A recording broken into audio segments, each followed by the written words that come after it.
House Republicans, take notice. When you do unpopular things, you become unpopular. House Republicans are now calling their payroll tax cut rejection their Braveheart moment. There may have been one person that thought it was okay that we would put the fight off until 2 months from now. Everybody else said, look, this is a Braveheart moment. You, Mr. Speaker, are our William Wallace. Now, I haven't watched Braveheart in a while, but I know one thing. William Wallace and the gang get slaughtered in this movie, and that's already begun for House Republicans. It is harming the Republican Party. It is harming the view, if it's possible, anymore, of the American people about Congress. And it's not just McCain. Remember Senator Mitch McConnell, the man who was high-fiving this weekend about the payroll tax cut deal?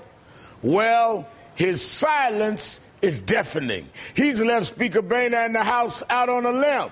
But what's worse than losing McConnell?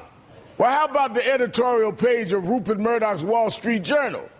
It's calling the House handling of this a, quote, fiasco, saying Republicans have thoroughly botched the politics on this one. You botched it, all right. Too bad your bad politics are also hurting 160 million Americans and 3 million unemployed. Joining me now is Congressman Emanuel, Cleaver, Democrat from Missouri and chairman of the Congressional Black Caucus. Also with me, Dana Milbank, columnist for the Washington Post.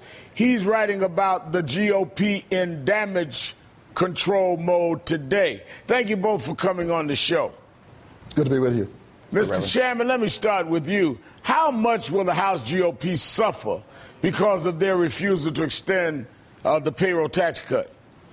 I think they will suffer enormously because, as you mentioned in the opening, Republicans are now lashing out at them.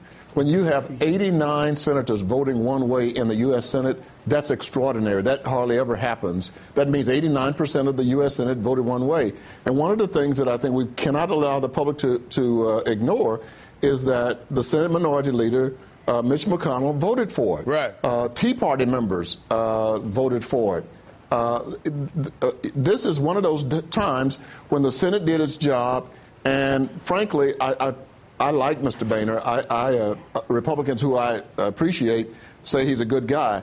I don't think this is him. I think what happened, and I think the whole country knows this now, is that he was rolled over, and it's unfortunate that the people in this country are now being rolled over. Well, Dana, explain to me, Chairman Cleaver is correct, how this could happen. Look at this graph. 39 Republicans in the Senate voted in favor of it, including Tea Party favorites Marco Rubio and Pat Toomey. 39, including Tea Party favorites. In the House, 229 Republicans vote against it. I mean, what's happening here? Well, Reverend, I think the congressman's take is basically correct, and of course, I was in that session earlier today with John Boehner and the other conferees that he's appointed. They would like to make this a dispute, just another bit of partisan bickering with the Democrats. But this is a whole other ball of wax. Their fight isn't really with the Democrats; it's with Republicans in their own party and conservatives across the country, which is a very different place to be in here. And John Boehner is a relatively weak speaker.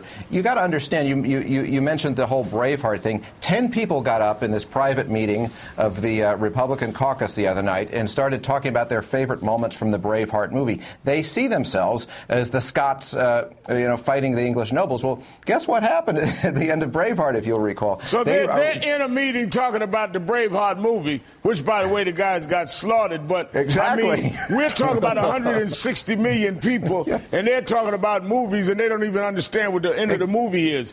Exactly. So it gets larger than this particular payroll tax issue, and Americans are looking at this and saying, wait a second, are these guys nuts or what? Now, Chairman Cleaver, when you look at what these guys come back with, that they want to, in fact, add to the burden of middle-class people, things like we want to cut unemployment insurance benefits by 40 weeks, drug test people, I mean, all kind of incredible things that have nothing to do with paying for the payroll tax cut extension, if that's their point.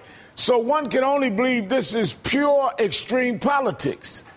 It is extreme, and it's so extreme that I think it is causing President Obama's poll numbers to rise. I think the public, the independents for sure, are looking at this saying, I don't want to have anything to do with it. These people are doing harm to millions of Americans. And many of them are like me. They're walking around looking at all the homeless people and people who are being thrown out of their homes, and they come to the conclusion that poverty is catching. You can get it from Congress. And so I think that that's going to damage even their presidential candidates. Some of the presidential candidates, if they're smart, they'll come out and begin to condemn the House with all the other responsible Republicans. Now, Dana, as you talked about, there seems to be infighting among the Republicans. Even Senator Brown, Heller, Snowe, Lugar, Collins, Republicans that are up for re-election have come out to criticize the House.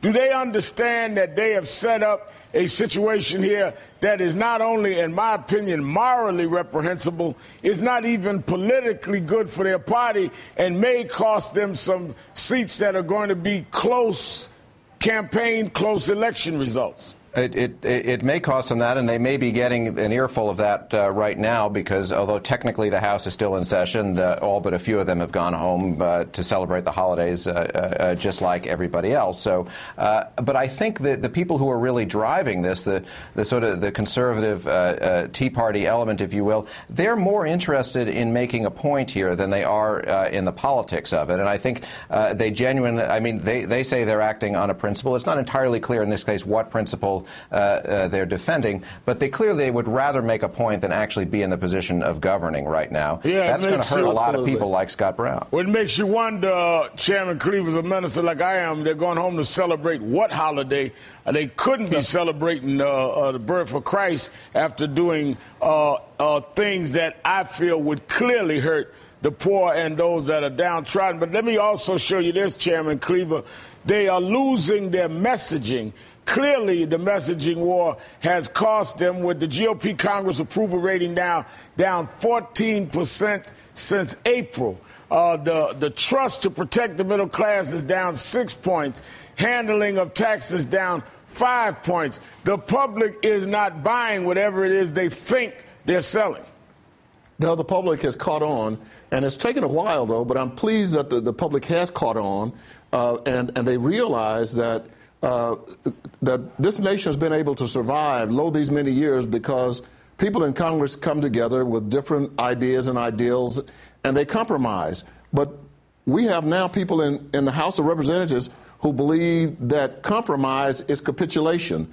And I do think that ideology trumps logic and everything else. And so the public is beginning to see this, and the more they see it, I think the greater the smile on Nancy Pelosi's face, because she's going to be able to see 25 seats being won in the House, and then she'll become the speaker again. Yeah, well, all of us on a certain side of the political equation would love to see her and certainly the president reelected, but not at the expense of 160 million Americans and not at the expense of 3 million unemployed. Let me ask you this, Dana, we have to go. Is Boehner too weak to be able to pull his caucus back from the brink of disaster, or is this over the cliff? Reverend, one way or the other, they're going to have to cave in because everything is weighing against them at this point. It's just not clear how they do that and how they get to that. As the Wall Street Journal suggested, they probably need to just do it quickly and quietly. Congressman, Chairman, Reverend Emanuel Cleaver, and Dana Milbank, thanks for joining me this evening.